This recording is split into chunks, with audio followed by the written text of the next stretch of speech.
Just ഇങ്ങനെ fill ചെയ്യും. Okay, എന്നിട്ട് ഇവിടെയാണ് ചെവിയുടെ ഓപ്പണിംഗ് ആണ് ഇയർ കനാൽ. ഇവിടെ ഇപ്പോൾ 2 ഹോള് കാണാം, ഒന്ന് ഇവിടെയും കാണാം, ഒന്ന് ഉള്ളിലും കാണാം. ഈ അറ്റത്തുള്ള ഓപ്പണിംഗ്, ഈ കണ്ണിനോട് ചേർന്നിട്ടുള്ള ഓപ്പണിംഗ് ആണ് നമ്മുടെ ഇയർ കനാലിൻ്റെ ഓപ്പണിംഗ്. ഈ ട്യൂബ് ഫില്ല് ചെയ്തിട്ട് ഞാൻ ഇതിനകത്തോട്ട് എല്ലാം ഇൻസേർട്ട് ചെയ്യുന്നു. എന്നിട്ട് ജസ്റ്റ് ഇവിടെ ഒന്ന് പ്രസ് ചെയ്യും. എന്നിട്ട് പ്രസ് ചെയ്ത് കഴിഞ്ഞിട്ട് ചെവിയുടെ ഈ ഭാഗം, അടിഭാഗം നന്നായിരുന്നു മസാജ് കൊടുക്കുക.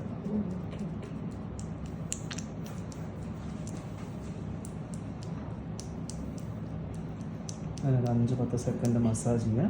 എക്സസ് മെഡിസിൻ ഇങ്ങനെ പുറത്തോട്ട് വരും, അതിന് കോട്ടൺ വെച്ചിട്ട് ക്ലീൻ ചെയ്ത് കൊടുക്കുക.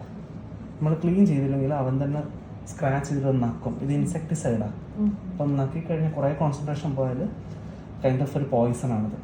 ഈ ഭാഗം കഴിഞ്ഞു. ഇപ്പുറത്തെ ചെവിയിൽ ഇതേപോലെ ചെയ്യും. ഒന്നുമില്ല കേട്ടോ.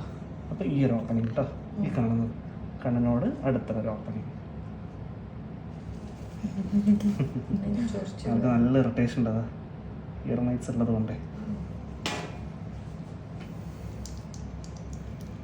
ഇതിപ്പോൾ നമ്മൾ ഇയർ ക്ലീനിങ് ചെയ്തെന്ന് വിചാരിച്ചിട്ട് നാളെ നമ്മൾ ഈ മരുന്ന് ഒഴിച്ച് ഇതുപോലെ മസാജ് ചെയ്യുമ്പോൾ വീണ്ടും ഇതേപോലെ സ്കാബ് ഡിസ്ചാർജ് ഇങ്ങനെ വരും. അത് നോർമലാണ്, കാരണം ഇയർ മൈറ്റ്സ് ഇപ്പോഴും അകത്തുണ്ടല്ലോ.